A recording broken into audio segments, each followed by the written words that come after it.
La siguiente es una producción de 360podcast.sv. Diana Verónica y Tony, la entrevista se sube todos los días a 360podcast.sv, el primer hub de podcast en El Salvador. O puedes volver a escucharla por Spotify, Apple Podcast, Amazon Music, YouTube Music o TuneIn. Dale clic a la campanita para que recibas la notificación. Este día en el Corre de la Mañana le damos la bienvenida a... Bueno, hay varios temas. Hoy estarían en la Asamblea Legislativa Lili. Lili Flamenco me acompaña en la conducción de esta entrevista. Gracias, Lili. Gracias a usted. En ausencia de Diana Verónica Ramos, que ya se incorpora, primero Dios, mañana. Decía, hoy podrían elegirse los nuevos magistrados del Tribunal Supremo Electoral. Así es. Y le comentaba a nuestra invitada, la abogada Tania Pastor, que este es un tema, el de la propuesta de ampliar el arresto provisional o preventivo hasta un máximo de la mitad de la pena, que tiene una gran importancia, pero que no está siendo muy abordado, o tal vez está esto siendo opacado por lo que está pasando en Venezuela, por otras cosas aquí. No sé, las fiestas de agosto, qué sé yo. Tania, bienvenida, ¿cómo está? Gracias, es siempre un placer estar acá, Tony, con ustedes, con Lili ahora. Quiero aprovechar para dar el pésame a Diana, obviamente. También la semana pasada falleció la mamá de José Youtuber, que es mi cliente, a quien yo estimo mucho. Entonces, mi pésame para Diana y su familia, ahora que les dé resignación. Yo creo que ya pronto se va a incorporar. Y aprovechar el día que es el Día del Periodista, ¿verdad? Si no estoy equivocada. Sí, hoy es. Así Ahora que es. mis felicitaciones a ustedes y a todos los periodistas de El Salvador, especialmente a los que en la historia del mundo, aquí en El Salvador y afuera, pues son incómodos a las estructuras de poder, ¿verdad? Bueno, es la Comisión Política la que tiene este análisis de la propuesta, que es ampliar el arresto provisional hasta un máximo de la mitad de la pena, Tania, para que la gente nos entienda. Vaya, ¿qué es la detención provisional? Exacto. Para empezar desde cero. Quizás para que se comprenda qué significa la detención provisional hay que hacer lo más básico. Entender que la libertad ambulatoria de las personas es, después de la vida, el bien más importante que nos protege el Estado. Por eso es que para limitar su ejercicio, el Estado tiene que hacerlo a través de la Constitución y las leyes secundarias. Entonces, la libertad ambulatoria de las personas es limitada a través de la ley. En las limitaciones a través de la ley tenemos, o yo lo puedo, para efectos de que se comprenda, esa puede ser limitada por en el marco de procesos penales o de investigaciones penales, puede ser limitada en un primer momento por la Fiscalía General de la República, que tiene la potestad de decretarle detención administrativa a las personas después que se supone que ya hizo una investigación previa que le va a determinar dos cosas importantes que son las que se van a probar siempre en un proceso penal. Una es que hay un delito tipificado como tal en el Código Penal y dos, que hay una persona que se considera vinculada a la comisión de ese hecho. Es decir, que hay pruebas que lo vinculan como el perpetrador del crimen, digámoslo así. Entonces, después que se supone que la Fiscalía hizo mínimamente ese ejercicio de recopilar pruebas en ese aspecto, puede decretarle la detención administrativa, así se conoce. O sea, esa es la primera. Fiscalía determina que hay serios indicios de que una persona ha cometido un delito. Entonces, correcto. Le dicta una Le decreta la detención administrativa, la fundamenta y le da el oficio a la Policía Nacional Civil, la orden para que lo detenga y tiene una vigencia. Entonces, después de detenida esta persona, el fiscal tiene 72 horas para ponerlo a la orden de la policía tiene 8 horas para llevarlo a la fiscalía, ponerlo a la orden. El fiscal, incluidas esas 8 horas, pues se suman otras correspondientes a completar las 72, lo ponen a la orden del tribunal. El tribunal tiene otras 72 horas por el término de inquirir, que esa es, para realizar la audiencia inicial. Paréntesis. Ahí se judicializa. Esas 72 horas bajo el régimen de excepción se han convertido en 15. Se supone serán aplicados únicamente en el marco del combate al terrorismo. Ajá. Pero se ha estado utilizando en contra de personas procesadas por delitos comunes. Exacto. Ajá.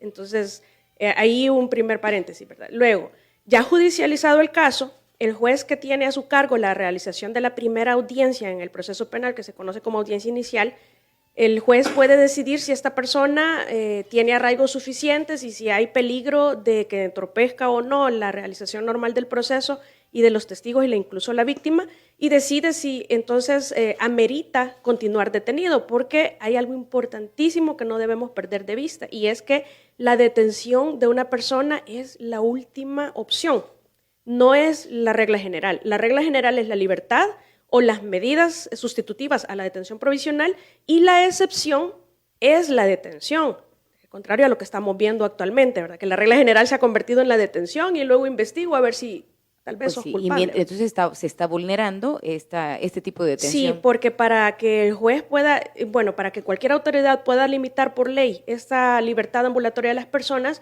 se necesita que la decisión esté dotada de cierta rigurosidad que conocemos nosotros como principio de proporcionalidad, ¿verdad? Esto quiere decir que se determine que la detención, es decir, que no hay otra medida alternativa que garantice las resultas del proceso penal, a no ser la detención, es decir, que es necesaria, y que además esta es la única que va a garantizar que el proceso se desarrolle normalmente y que no se entorpezca la investigación hacia la fiscalía, es decir, que se encuentre alguna prueba que todavía la fiscalía no ha descubierto y que el imputado pueda salir y ocultarla, especialmente en casos informáticos eso se da mucho, ¿verdad? ¿Cabe aquí el principio de inocencia o dónde queda?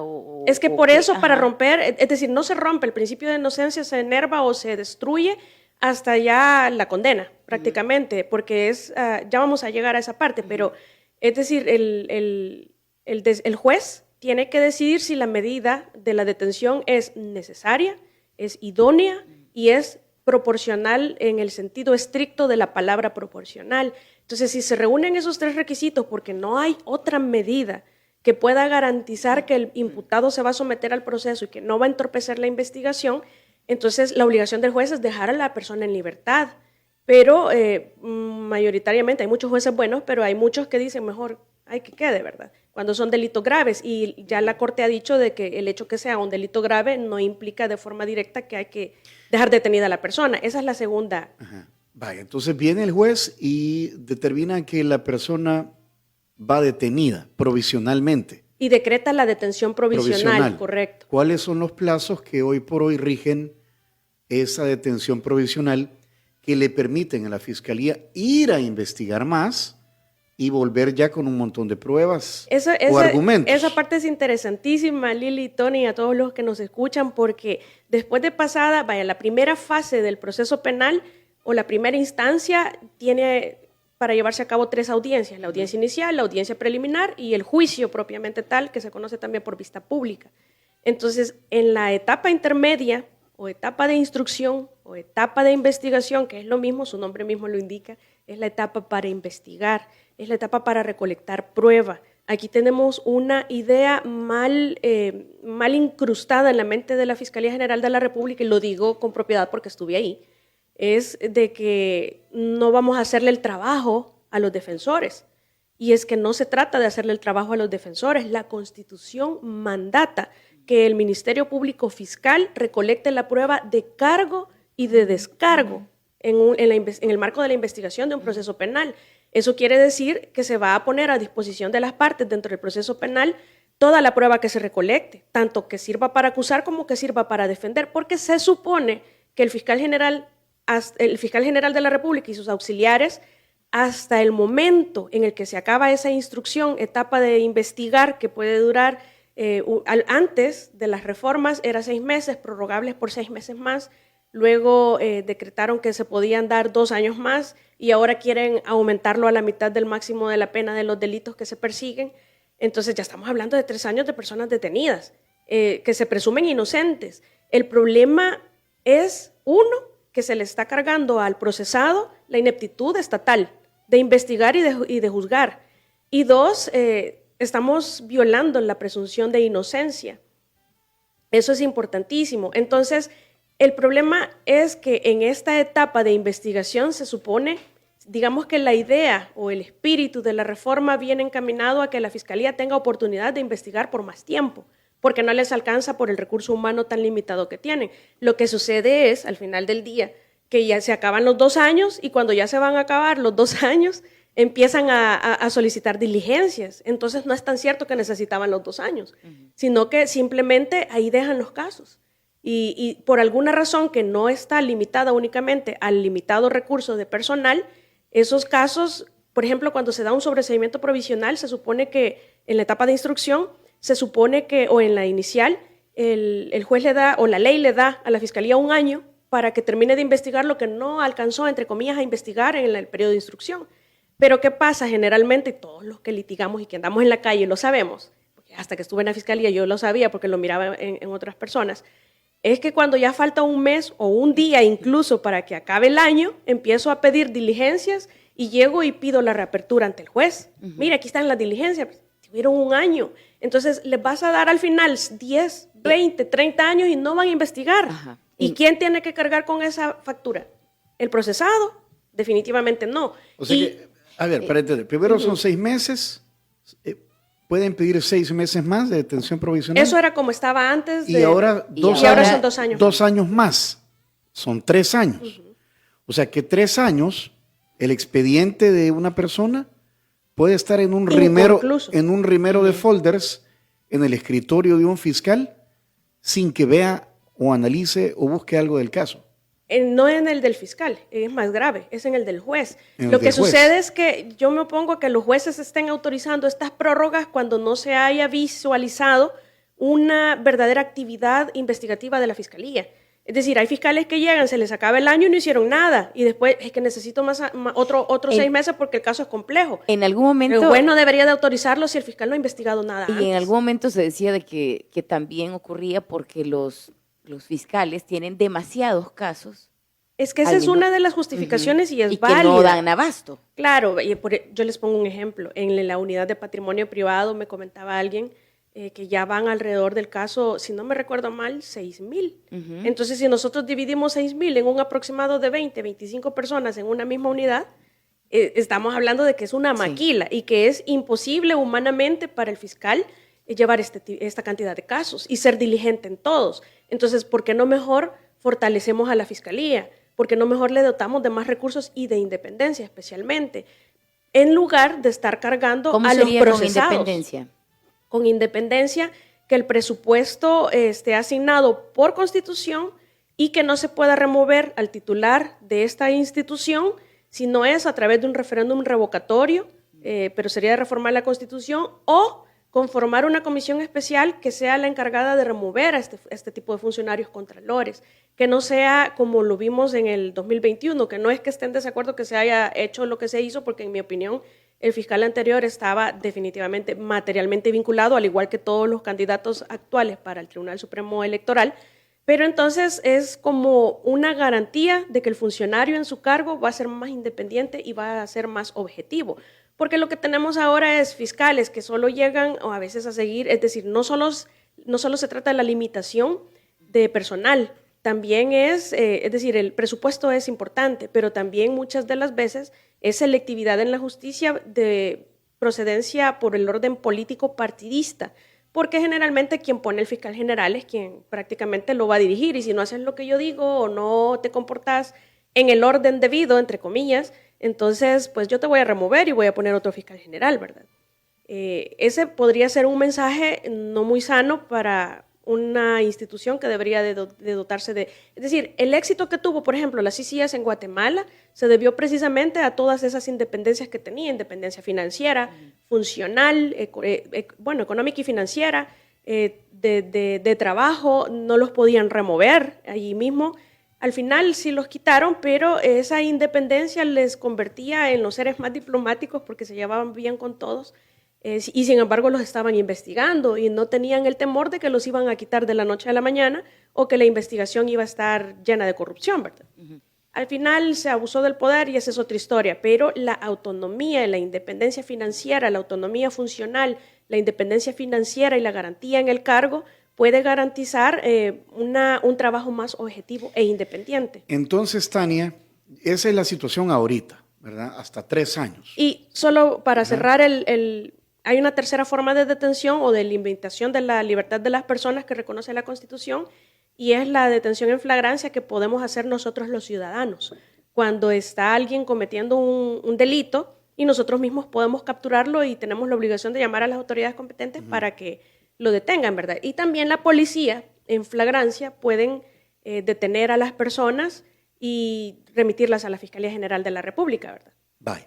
Entonces, cuando decimos que están analizando ampliar el arresto provisional hasta un máximo de la mitad de la pena, ¿de qué estamos hablando? De la detención a las personas mientras necesite la Fiscalía investigar. Entonces, ahí es donde entra lo irónico, porque yo pensé, con las reformas que se hicieron en el marco del combate al terrorismo, de las estructuras pandilleras, de las maras y las pandillas, a mí sí me parece, es decir, en el marco del combate al terrorismo yo salgo de mi mente cuadrada garantista y me expando a pensar que eso es posible porque no se puede combatir de otro modo al terrorismo, y es eficiente y es eficaz.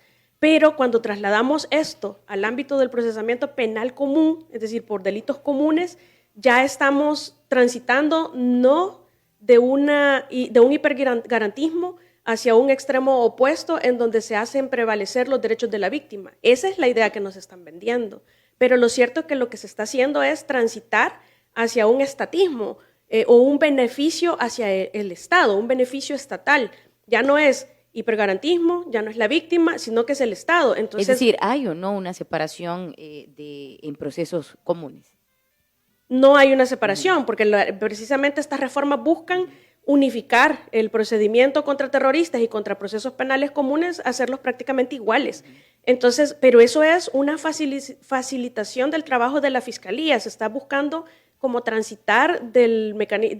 Nosotros tenemos un método de valoración de la prueba de los jueces que se llama sana crítica, que es con base en la psicología, la experiencia. Es decir, los jueces tienen una libertad de analizar la prueba sometida a su valoración y concluir y fundamentar. Pero con esto dice, el acta de entrevista del agente captor, el acta de entrevista de la víctima van a tener plena prueba documental. Estamos queriéndolo pasar a una metodología de prueba tasada, y eso no puede ser posible en un proceso penal, porque la declaración de los testigos es importante que se inmedie en la vista pública por el juez y por las partes para poderles preguntar. Y precisamente porque quien toma una entrevista, puede ser en sede fiscal, por ejemplo, o en la policía, o incluso en el mismo juzgado, tú me puedes decir algo, Lili o Tony, pero yo lo voy a escribir de otra manera, o se puede dar lugar a interpretaciones diferentes a lo que quiso decir la persona que está declarando. Entonces, ese documento de entrevista no refleja muchas veces, o la mayoría de las veces, la verdadera declaración de un testigo, y por eso es importante que las partes tengan la oportunidad de controvertir lo que declara un testigo y el juez de inmediar la cara, las expresiones y todas las oportunidades que se dan dentro de la vista pública. Eso no lo podemos eliminar, pero lo están eliminando para el proceso penal común. O, por ejemplo, la confesión. Están diciendo que va a surtir efectos la confesión de un imputado en un proceso contra otros imputados en otros procesos. Eso es peligrosísimo, porque un confeso, lo que está buscando, un reo confeso, lo que está buscando es un beneficio personal. Entonces, si busca un beneficio personal, puede decir cualquier cosa. La obligación de la Fiscalía es corroborar que eso que dice es cierto y no lo puede utilizar en contra de otras personas. Uno. Y dos, solo cierro esto de la confesión, se dice que se va a poder tomar incluso en sede fiscal y después ratificar en sede judicial. Todos sabemos que en sede fiscal hay torturas. Eso no es un mito, es una realidad. Hay torturas, hay abuso de autoridad, hay asolapamiento de corrupción. Entonces no podemos esperar creer que todas estas confesiones van a ser libres, espontáneas y voluntarias si están solamente la Fiscalía, la policía. Es decir, son absurdas estas propuestas. Por el tiempo, Tania, porque creo que el ministro de Seguridad dijo, acuerpando un poco al fiscal y al proyecto de reformas, dijo, es que no queremos una plaga de rateros para tomar medidas. Porque estamos hablando de delitos de robo agravado. Nada menos ayer, la diputada Alexia Rivas publicó en su cuenta de X que los robos habían disminuido en un 45%. Entonces, ¿cuál es la necesidad extrema de convertir este delito en tan grave que sea, yo lo digo de una forma sarcástica, que salga más barato matar que robar? Porque al final va a tener menos penalidad prácticamente el homicidio, o va a pasar presa la gente menos tiempo. Es decir, esto se conoce como dosimetría en materia penal, ¿verdad? Porque debe haber una proporcionalidad, una equidad en la imposición de penas en el Código Penal que no se está respetando.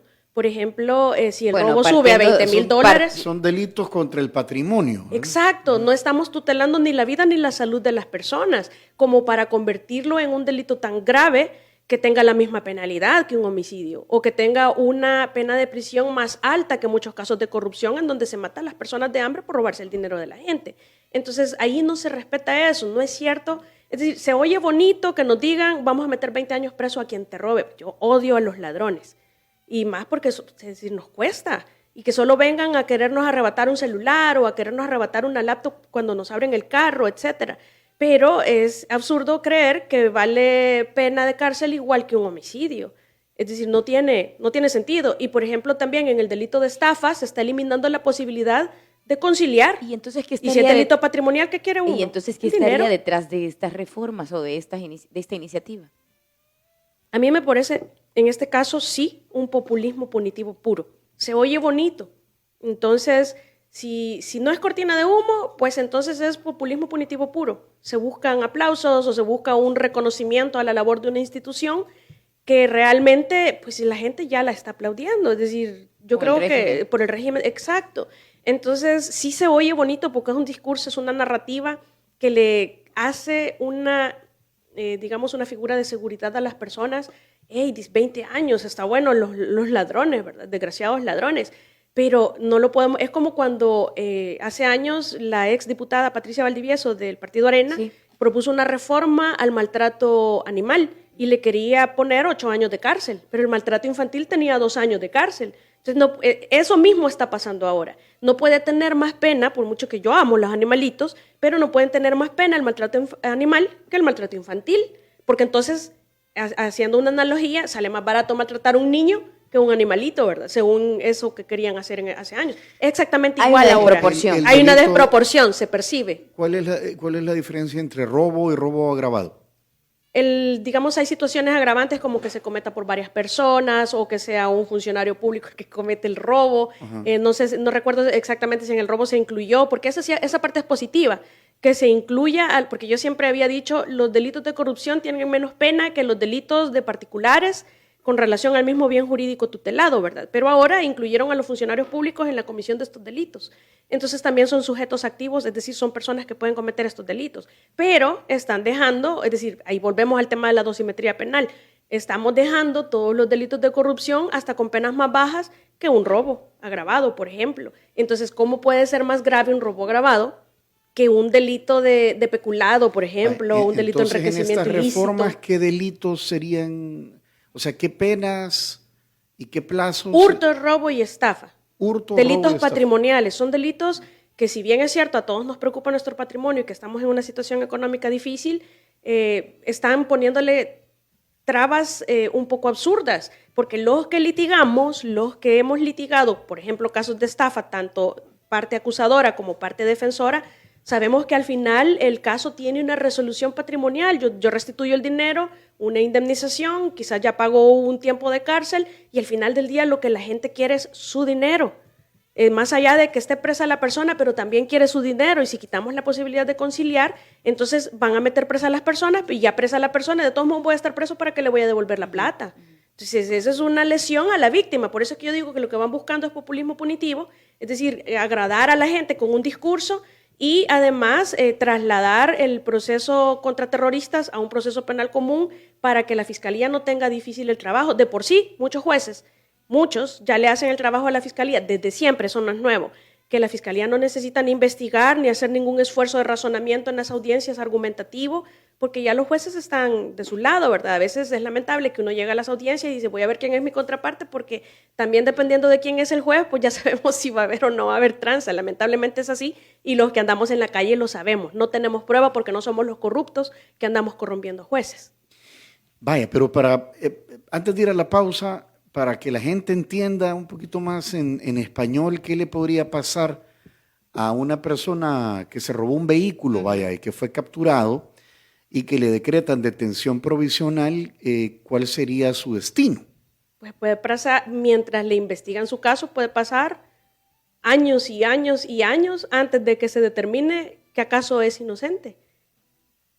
o que es culpable. Y eso no pasa ya. Eso pasa Hay una ya, excusa absolutoria, sí pasa ya, solo que por las el mismo penas tema no se- de varios casos que llevan los fiscales, ¿no? Lo De que la hablábamos carga, hace de la un- carga. la carga, Es lo que que eso- hablábamos hace un rato. Eso ha pasado siempre, que por la carga, pero es que la carga, ¿a quién se le va a cargar, valga la redundancia, esa ineficacia estatal? Esa ha sido la discusión siempre. La persona procesada no tiene por qué cargar con esa ineficacia estatal. Le vamos a seguir subiendo años y años a la detención provisional, es decir, al tiempo de investigación del proceso, y la Fiscalía ni con 10 años lo va a hacer, algunas veces por limitación de personal y recursos, pero muchísimas veces porque ahí los dejan y hasta que ya se les va a vencer los términos empiezan a hacer ¿Podría diligencias. alguien pasar en detención provisional entre 5 y 10 años? Más. ¿Es así? Si en el delito de robo agravado la pena máxima pasan a ser 30 años, Podrían ser 15. 15.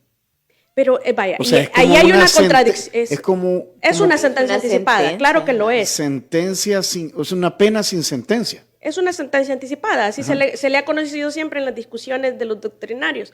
Entonces, pero hay casos en los que las penas son, digamos, 4 años, entonces con estos 2 años adicionales que ya pueden pasar presos, pasan 3 años, y si la pena es 4, ya pasó la mitad de la máxima pena, ¿verdad? Es decir, hay contradicciones que ni siquiera se molestaron en revisar. Yo tengo una pregunta, pero tenemos que hacer una breve pausa. Sí, bueno.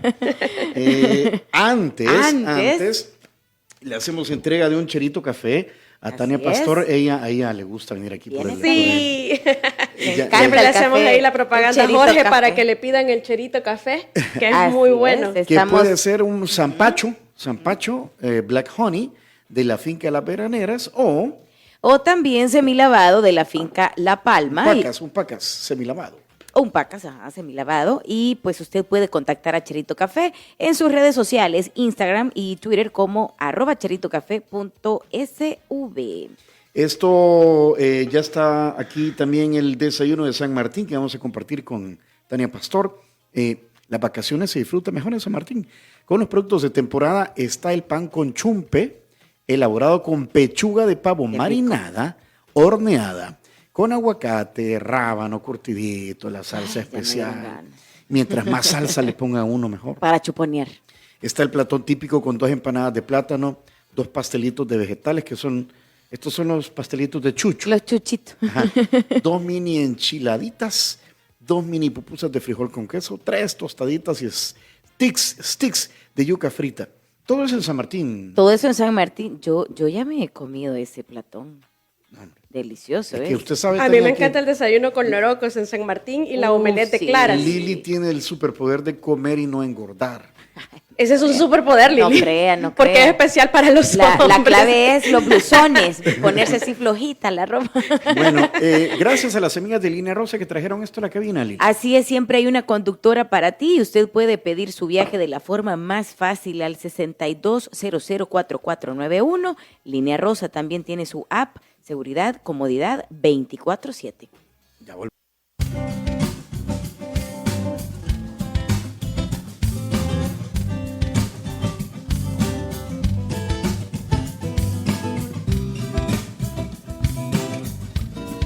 Tania Pastor, abogada de la República, nos acompaña cuando faltan, quiero ver, son 22 minutos para que estemos llegando, no menos. 28. Sí, bueno, No, 18. 18. Yo soy abogada, no matemática. A esta hora haciendo matemáticas. Entonces, en resumen, para que, o sea, yo no sé si estas reformas van a ser aprobadas, porque pues lo que ha pasado es que lo que llega de la Fiscalía o del Ministerio Solo de pasa. Seguridad, pues lo aprueban, ¿verdad? Yo esperaría que no, que sí la inclusión de aumentar las penas sería válida si se revisa las penas de todos los delitos en todo el Código Penal y se declaran de lesa humanidad. Los delitos de corrupción se declaran de lesa humanidad y si se suben también las penas de los delitos relativos a la corrupción, ¿verdad? Pero parece esto le correspondería a la Asamblea Legislativa complementar estas Y medidas. justamente eso quería preguntar respecto a ese silencio de la Asamblea Legislativa y un quebrantamiento entonces constitucional. Podría haberlo por razón de violación al principio de inocencia, de las personas en cuanto a lo de la detención. Ahora viene lo del principio de Sí, pero más fundamental sería al principio acusatorio que informa nuestro sistema penal, porque se supone que la Fiscalía tiene la obligación de investigar prueba de cargo y de descargo, pero aquí lo que están haciendo es que por ley quieren llegar a las condenas seguras, sin trabajar. Entonces se están rompiendo básicamente con ese principio que informa nuestro proceso actual, de que transitamos de un proceso inquisitivo, en donde el juez prácticamente era juez y parte, a uno donde la Fiscalía tiene la obligación de investigar, fundamentar sus investigaciones y recolectar la prueba de cargo y de descargo. No es hacer el trabajo de defensores, es que es obligación constitucional. ¿No estarían buscando tener más tiempo a un posible delincuente preso? Es que la idea de ellos, me imagino, queriendo ser de buena fe, como siempre, ¿verdad? Es que tengan más tiempo para investigar porque no les alcanza por el limitado recurso humano que tienen. El problema es que este limitado recurso nos ha demostrado con hechos que hemos vivido los litigantes que cuando se les dan los procedimientos provisionales, los sobreseimientos provisionales tienen un año más para investigar el caso.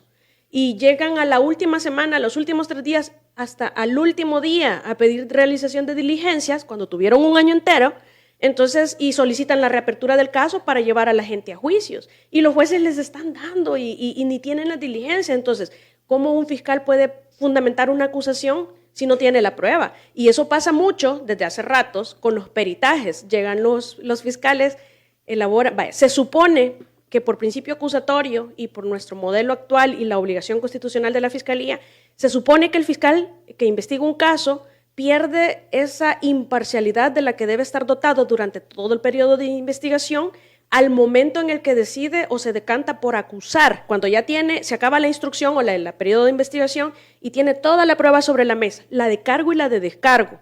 Entonces hace una valoración y dice, aquí puedo pedir un sobreseimiento o puedo acusar para pasar a juicio. En ese momento es cuando se supone que el fiscal pierde esa objetividad porque ya se decantó por acusar o ya se decantó por sobreseer.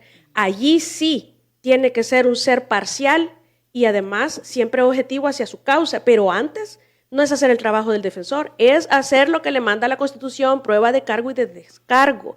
Entonces ya nos probaron que si les damos más tiempo, no lo van a usar para investigar. La excepción debería de ser aquellos casos en donde se visualice realmente que se ocuparon, por ejemplo, si se le sumaron 6 meses más. La Fiscalía pide en un caso 6 meses y luego dice, mire señor juez, necesito 6 meses más porque el caso es complejo, porque todavía hay diligencias inacabadas. Entonces el juez dice, quiero ver cómo usó sus primeros 6 meses. Si yo veo que usted ha sido una persona responsable al utilizar esos 6 meses y no le han alcanzado, le doy 6 meses más. Pero aquí en automático le dan los 6 meses más y a veces en los 6 meses el fiscal no hizo nada. Entonces quiere los otros 6 para ver si hacen algo. Eso Tania, es lo que va a pasar si se les da más tiempo. ¿Usted sugiere entonces mejor dotar a la Fiscalía de más recursos? Hay alternativas todavía que se pueden utilizar, fortalecer también a los jueces para tener más efectividad en la exigencia del cumplimiento, porque una de las cosas que dicen es que los litigantes actúan temerariamente, nosotros los que andamos en la calle, porque vamos prorrogando los plazos y no llegamos a las audiencias y justificamos para que se acaben los plazos y las personas salgan libres. Es una mínima proporción de litigantes desleales y temerarios que hacen eso. Entonces no vamos a poner a pagar a las personas procesadas por un pequeño grupo que pueden ser. Ya hay una reforma en donde los jueces pueden sancionar directamente a los litigantes temerarios o a los litigantes irresponsables, desleales al proceso. Entonces, ¿por qué no mejor los jueces comienzan a aplicar esa reforma? ¿O por qué no empiezan a los fiscales a ser más eficaces y efectivos en sus investigaciones en lugar de pedir más tiempo? Hay Tania, opciones todavía. Hablando de tiempo, nos quedan poquitos minutos. Rápidamente, cambiando de tema, ¿usted vio todas las entrevistas que No hicieron? todas, debo ser honesta, no todas. Bueno, buena parte de las entrevistas que los diputados le hicieron a los que aspiran a los candidatos a ser magistrados del Tribunal Supremo Electoral. ¿Qué conclusión le queda de lo que vio? Que no obstante, en las entrevistas hacia Nuevas Ideas trataron de limpiar el hecho de que son claramente de forma material vinculados al partido Nuevas Ideas. Pero todos lo tienen. El Código Electoral dice que son propuestas de los partidos políticos. Correcto, pero también en nuestra jurisprudencia dice que deben ser personas no vinculadas a los partidos políticos. Así lo dice también la Constitución de la República, que no pueden ser personas partidistas. Sin embargo, por ejemplo, la candidata, hay una candidata que es la que está sonando más, Roxana Soriano de Biau. Ella fue ex precandidata a diputada de Nuevas Ideas. En el 2021, recientemente. Lo que sucede es que uno se puede desvincular formalmente de un partido y dejar de ser militante, pero quedar vinculado de forma material. Es decir, que yo me identifico con el proyecto político del partido político que me nomina. Y eso ese es un vacío que tenemos desde hace muchísimos años en todas las sentencias de inconstitucionalidad donde se han decretado anulaciones de los decretos de nombramiento de funcionarios en el pasado. Estaría, dependiendo a quién se elija, también está en juego la democracia. Definitivamente, porque estamos hablando del Tribunal Supremo Electoral. Y si hemos estado al tanto de lo que pasa en Venezuela, sabemos cuál es la verdadera importancia de un Tribunal Supremo Electoral que goce de imparcialidad, de objetividad, pero especialmente de una cualificación de vida del personal que tenga preparación para ese cargo, porque va a representar la función de ejercer justicia electoral. Es decir, estas personas que llegan no solo administran elecciones, también imparten justicia electoral. Entonces es absurdo pensar que vayan a ser personas no calificadas para ese cargo y personas que evidentemente en los currículos que uno ve no tienen esa cualificación especializada para ello, en ninguno, y no voy a decir que en las 3 ternas, porque hay personas calificadas o cualificadas, como lo dice la Corte, ¿verdad? Pero el caso es que sí son personas vinculadas materialmente a los partidos. Lo que tiene que hacer la Asamblea Legislativa es decir, ¿por qué a pesar de esa evidente vinculación son electas estas personas? Porque en el caso de la señora Soriano, por ejemplo, viene de estar en el IAIP, lo dejó medio muerto, porque cuando son personas que han ejercido cargos públicos, no solamente es de ver su currículum, es de ver el desempeño en esos cargos en los que han estado. Lo cierto es que la presidenta o el presidente del próximo Tribunal Supremo Electoral saldrá de la propuesta de Nuevas Ideas. Eso es como... Claro, eso no es discutible porque la Constitución así lo manda. Pueden ser Tatiana María Marcela Martínez Carranza, Roxana Soriano de Biau, o Rommel Morales Ruiz. Cualquiera de ellos será presidente. Sí. Cualquiera de ellos va a ser el presidente o presidenta del tribunal. ¿Cuál sería el tema principal en el que se deberían de estar enfocando este próximo presidente? Y pregunto esto por el tema del voto en el exterior también. Porque ya se probó el voto electrónico. Sí, o sea, garantizarlo de forma absoluta. Hay quienes dicen, si ya lo hacen desde afuera, pues que no pasa nada que se haga desde adentro, desde aquí. ¿El qué? El voto electrónico. Que votemos de manera electrónica. Lo que sucede, sí, es que habían 2 modalidades para el voto en el exterior, pero todavía no se ha garantizado completo para las personas, nuestros hermanos salvadoreños en el exterior, el voto. Bueno, y hubo, para estas votaciones anteriores, hubo una serie de errores. Sí. Muchos errores. La verdad es que el cambio de personal informático, que una de las propuestas que esta candidata precisamente lleva es que responde directamente a la presidencia, lo cual, es decir, hay unas propuestas con las que no estoy de acuerdo, pero bueno, yo creo que Nuevas Ideas tiene más perfiles, no sé por qué no lo sacan. ¿Cuál es la razón? Pues ellos sabrán. Si lo que querían es quitar a esta persona de la Corte de Cuentas, yo creo que simplemente se destituye y ya. Pero en cuanto a los retos, sí me parece que hay que garantizarle a nuestros hermanos en el exterior el voto tanto pasivo como activo, es decir, ser postulados y votar a los postulados para todas las votaciones, ¿verdad? Tanto de alcaldes, diputados y presidentes, 1. Y 2, definitivamente tiene que llevarse a la reforma constitucional la separación de funciones.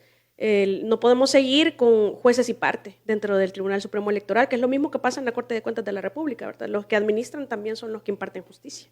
Muy bien.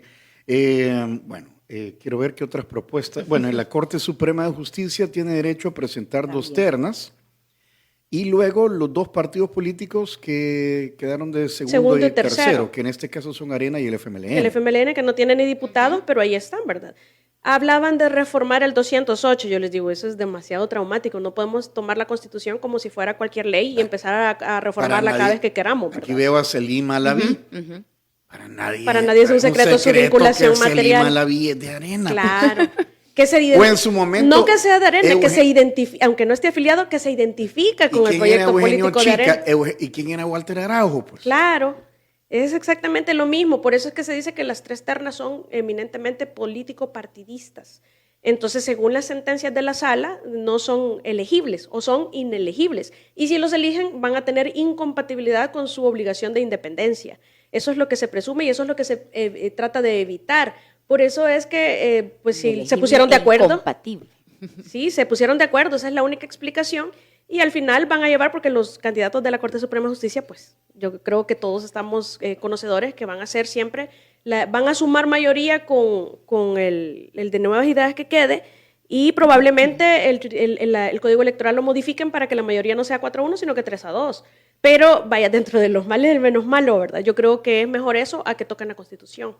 Aunque hay que hacer una revisión completa de todo el tema electoral, necesitamos un código electoral y de procedimientos electorales. Necesitamos separar la función administrativa de la función jurisdiccional. Jurisdiccional es el que administra justicia, y poner personas cualificadas para administrar justicia, porque no puede ser que llegue a administrar justicia alguien que no es un abogado, por ejemplo. No es por enaltecer la profesión, pues, pero es que simplemente alguien que administra justicia tiene que conocer de justicia y de aplicación de leyes y de derechos fundamentales, etcétera, ¿verdad?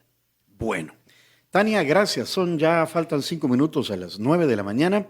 Vamos a ver qué ocurre en la plenaria de hoy, en las próximas plenarias. Sí, porque se dice que van a haber sorpresas. Así no. ¿Qué ha oído usted? Pues eso nada más, porque siempre antes de vacaciones hay alguna sorpresa. Sí, la verdad es que no. Sí. Entonces, ojalá que ya quede electo para no atrasarnos esto del Tribunal Supremo Electoral, y que no reserven la información de los dictámenes, porque dice la ley de acceso a la información pública en el artículo 10 y 11 que tienen que publicarnos el fundamento de estas elecciones en los dictámenes del Pleno, ¿verdad? Tiene que ser público, así como la lista de asesores. El acceso a la información seguimos pública. Pendientes con la lista de asesores. La lista de asesores que se filtró. Lo filtró un grupo de activistas. Así es. Yo invito a los diputados de la llanura, porque yo quiero creer que no son los 54 diputados que están en estas escondiendo cosas ilegales, que salgan y que pierdan la vergüenza y que le pierdan el amor a un cargo. Si los van a quitar por ser honestos, que queden con su conciencia limpia de que no anduvieron con chanchullos, ni tampoco de encubridores de chanchulleros. Que salgan y digan, esta es mi lista, yo nunca he contratado a un familiar, nunca he contratado a un familiar de un funcionario de otra institución pública, esta es mi lista, estos son los salarios, esto es lo que yo he contratado por estos 3 años, si ya tengo en la segunda, entonces estos 4 años, que se limpien su nombre, porque al final las responsabilidades son personales. Yo no me voy a ensuciar, así como, bueno, el presidente lo dijo, yo no voy a cargar con la corrupción de otros. Si acaso eso es así, ya deberían de haber aparecido varios diputados limpiando su nombre. Yo, personalmente, Tania Pastor, no se come la corrupción de nadie. Si yo fuera funcionaria, no me comería la corrupción de otros. Gracias, Tania, por su visita. Si quieren volver a escuchar esa entrevista, atención a lo siguiente. Si quieres volver a escuchar esta entrevista, ingresa a 360podcast.sb, el primer hub de podcasteros salvadoreños. Sigue a Diana Verónica y Tony la entrevista en Spotify, Apple Podcasts, Amazon Music, YouTube Music o TuneIn. Esta fue una producción de 360podcast.sv.